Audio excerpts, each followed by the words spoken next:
Hello everyone, myself Mangesh Dharme, lecturer in Mechanical Engineering Department. Today we see non-contact type temperature measures.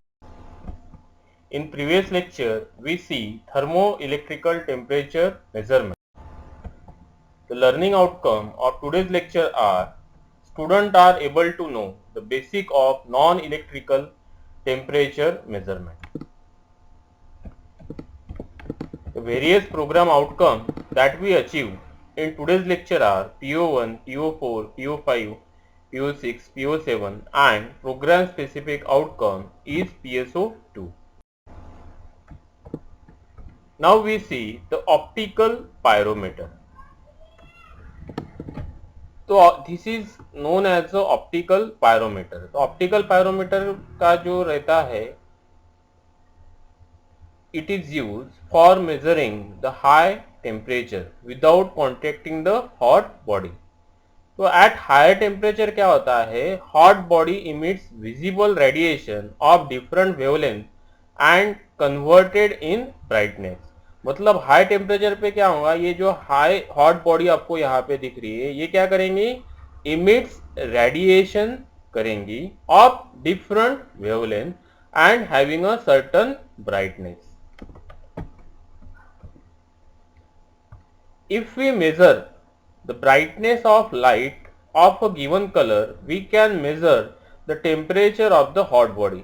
अगर ये hot body जितना brightness या फिर जितना radiation emit कर रही है, जिसके वजह से आपको क्या मिल रहा है, यहाँ पे ब्राइटनेस मिल रहा है, अगर आप ये मेजर कर पाएंगे तो आप इनडायरेक्टली क्या मेजर कर पाएंगे, you are measuring the temperature of the hot body. The principle of comparison of brightness of hot body with reference temperature is adopted in optical pyrometer. मतलब ये कौन से प्रिंसिपल पे काम करता है ऑप्टिकल पायरोमीटर, ये जो ब्राइटनेस है हॉट बॉडी का, इसको कंपेयर करके टेम्परेचर ऑफ हॉट बॉडी आप क्या कर सकते हो, इससे टेम्परेचर मेजर कर सकते हो. Now The optical pyrometer consists of optical lens. Okay, तो यहाँ पे क्या लगी है, this is called as the optical lens. This is a optical lens. Absorption filter, this is called as the absorption filter. Eyepiece arrange in one axis, ये क्या लगा है यहाँ पे, आईपीस. तो आईपीस, एब्सॉर्प्शन स्क्रीन और ये लेंस कौन से एक ही लाइन में या फिर एक ही एक्सिस में क्या किया है, यहाँ पे माउंट किया है. Then next, an image of hot body is produced by a lens. मतलब ये hot body का image कौन create कर रहा है, it is created by this lens and made coincide with the filament of electric lens. और ये जो image यहाँ पे create हो रही है hot body की, ये किसके साथ coincide हो रही है, with the filament of electric lens. Okay, मतलब ये क्या है, आपकी artificial lens है जिसको मैं by using battery permanent magnet moving coil meter I am providing the current so that the brightness of the filament is increasing. तो यहाँ पे ये जो एब्सॉर्प्शन स्क्रीन लगाया है, ये किस लिए लगाया है, ताकि ये फिलामेंट को डैमेज ना कर पाए ये हॉट बॉडी का radiation. That's why this absorption screen is provided here. Now the current in the temperature filament is made variable. मतलब ये जो फिलामेंट यहाँ पे लगाया है, इसका करंट क्या रहेगा, वेरिएबल रहेगा with the help of this electrical arrangement so that lamp brightness can be adjusted. तो अगर करंट में वेरी कर रहा हूँ, मतलब मैं यहाँ पे लैम्प का जो ब्राइटनेस है ये भी क्या कर रहा हूँ, यहाँ पे वेरी कर रहा हूँ, and which is calibrated in terms of temperature of hot body. और इसका ये जो करंट है, it is calibrated in terms of the temperature of hot body. Now we see the condition when brightness of filament. अभी ये दोनों भी filament और ये हॉट बॉडी क्या है, एक ही लाइन में है. तो अगर brightness of filament is too high रहेगा as compare to the hot body, filament is appear as too bright. अगर फिलामेंट का ब्राइटनेस ज्यादा है हॉट बॉडी के फिलामेंट से, हॉट बॉडी से, then what happens, filament is appear too bright, तो यहाँ पे क्या दिखेगा आपको, filament is appear too bright as compare to the hot body, मतलब this image. Then next condition, when the brightness of filament is too low, अभी brightness क्या है इसका, एकदम कम है, और ये क्या है, हॉट बॉडी का जो आपका इमेज यहाँ पे क्रिएट हो रहा है ये बहुत ज्यादा ब्राइट है, तो आपको क्या देखेगा, ये filament is looking too dark as compare to the body filament और हॉट बॉडी फिलामेंट। ओके, मतलब हॉट बॉडी के कंपैरिजन में ये क्या रहेगा, बहुत डार्क रहेगा, मतलब filament is too dark, that is this condition. Now third condition, when brightness of filament, मतलब इसका जो ब्राइटनेस है फिलामेंट का ये सेम रहेगा हॉट बॉडी के ब्राइटनेस के साथ, then what happens, this filament will get disappear, मतलब फिलामेंट इक्वल ब्राइटनेस, मतलब फिलामेंट क्या हो जाएगा यहाँ पे, डिसअपियर हो जाएगा। Why, because the brightness of this filament is equal to the brightness of the hot body. और ये करने के लिए, कंडीशन लाने के लिए मैं जितना करंट इस फिलामेंट को प्रोवाइड कर रहा हूं, that current is calibrated in terms of the temperature of a hot body. तो at this condition the current of filament is calibrated in terms of the temperature of hot body, जो मैंने अभी आपको बताया। Okay, जब ये filament disappear होगा, मतलब brightness of filament is the same as the brightness of the hot body, यही कंडीशन क्या रहेंगी, this condition is we are getting the temperature of a hot body in terms of the current that we are providing to the filament। जितना मैं current यहाँ पे provide कर रहा हूँ वही क्या रहेगा, temperature of the hot body, और that current is calibrated in terms of the temperature of hot body. अगर मैं बोल रहा हूँ यहाँ पे ये 1 मिली एम्पियर, ओके, पे क्या हो रहा है, हॉट बॉडी का जो इमेज है डिसअपियर हो रहा है, तो मतलब 1 मिली एम्पियर मैंने कर दिया अभी 3000 डिग्री सेल्सियस है, मतलब आपको एक मिल गया unit, 1 milliampere is equal to 3000, तो 2 मिली एम्पियर करंट आया, मतलब 6000, 3 आया, तो then again 6 plus 3 that is 9000 in that way. The advantage, very high temperature can be measured up to 3000 degree Celsius, मतलब 3000 डिग्री सेल्सियस तक आप temperature measure कर पाते हो with the help of this optical pyrometer. Then speed of response is fast, speed of response क्या रहेगा इसका, fast रहेगा, आपको डायरेक्टली करंट मिला है, मतलब आप डायरेक्टली क्या कर पाओगे, हॉट बॉडी का टेम्परेचर मेजर कर पाओगे। Disadvantage, measurement is affected by emissivity of target. Okay, तो मेजरमेंट किस वजह से अफेक्ट होगा, because of emissivity of the target. ये क्या कर सकता है, एब्सॉर्प्शन स्क्रीन पूरा अगर ये रेडिएशन को रोक नहीं पाएगा यहाँ पे, तो ये फिलामेंट डैमेज हो सकता है, that's why emissivity of target measurement is affected.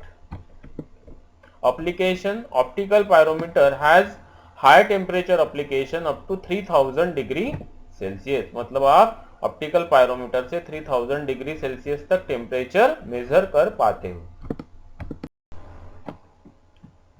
Now we see the radiation pyrometer.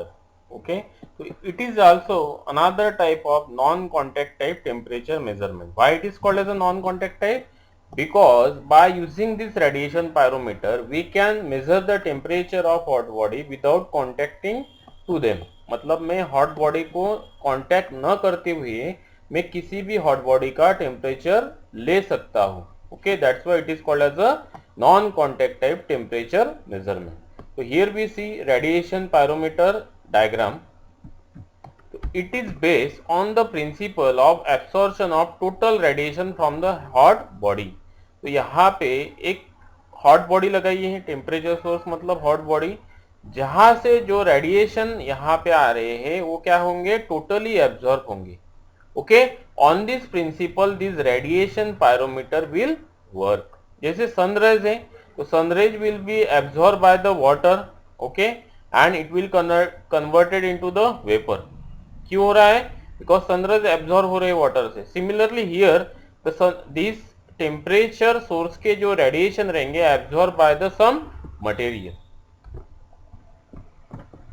Now it consist of the blacken tube T, मतलब ये जो ट्यूब है इसको क्या बोलते हैं, blacken tube T, which is open end this end, ये end से क्या है, ओपन है, क्यों ओपन है? To receive the radiation from hot body whose temperature is to be measured. ये ओपन किस लिए है? To receive the radiation from the hot body, okay, जिसका टेम्परेचर मुझे क्या करना है? मेजर करना है। Then next, the other end of the tube has sighting eyepiece in which adjustable eyepiece is fitted.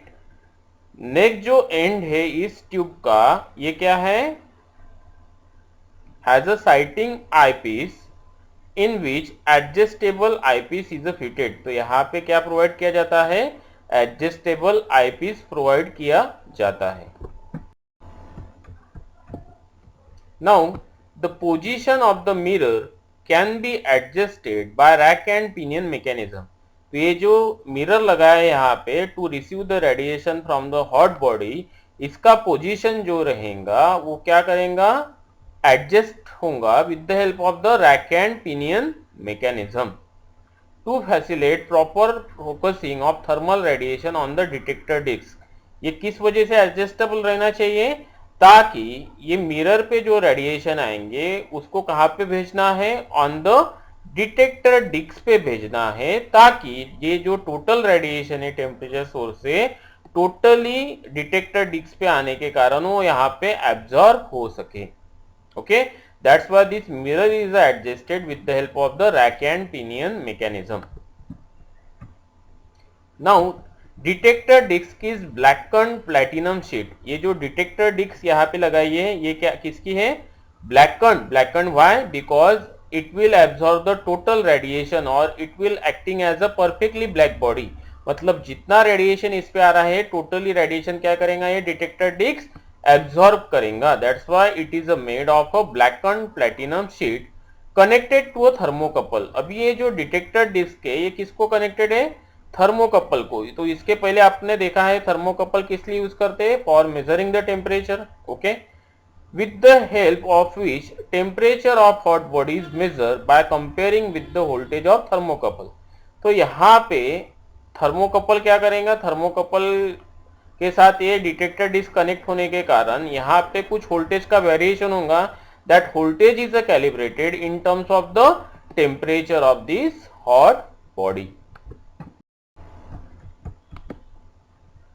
Now, the theory behind the operation of radiation pyrometer based on Stephen Boltzmann law, that is, rate of radiation from the hot body, मतलब यहाँ से जो radiation आ रहे हैं hot body पे और temperature source से to a body, that is pyrometer is a given equation by mu is equal to E into sigma into A into T raised to the power 4।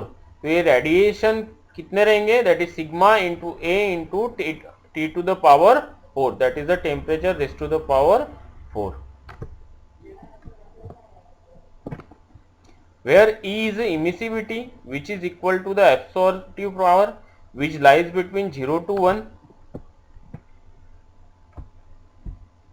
where sigma is a Stephan constant, that sigma is 5.67 into 10 to the power minus 8 Weber per meter square K raised to the power 4.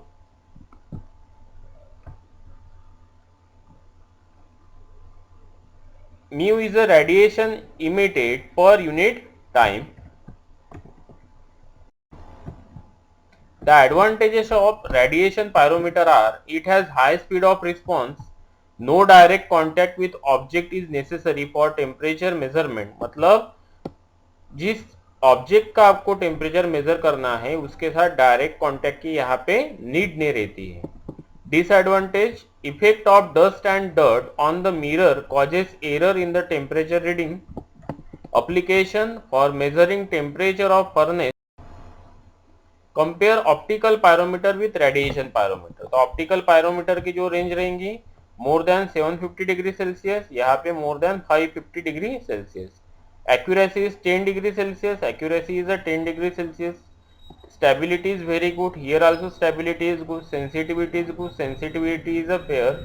Calibration against standard tungsten strip length, calibration by comparing with standard optical pyrometer. Monochromatic radiation, all radiation are considered. So that is a comparison between the optical pyrometer and the radiation pyrometer. The unit outcome achieved in today's lecture are: choose the relevant instrument to measure temperature of the given system with justification. Summary of today's lecture. Today we see non-contact type temperature measurement. Program outcome achieved in today's lecture are PO1, PO4, PO5, PO6, PO7 and program specific outcome is PSO. Important question asked in MSBT exam are: draw a sketch of optical pyrometer and how temperature is measured. Second, explain working principle of temperature measuring instrument for temperature up to 2200 degrees Celsius or radiation pyrometer. Compare optical pyrometer with radiation pyrometer. In next lecture, we see next unit, that is flow measurement. Thanks. For any query, contact to this number.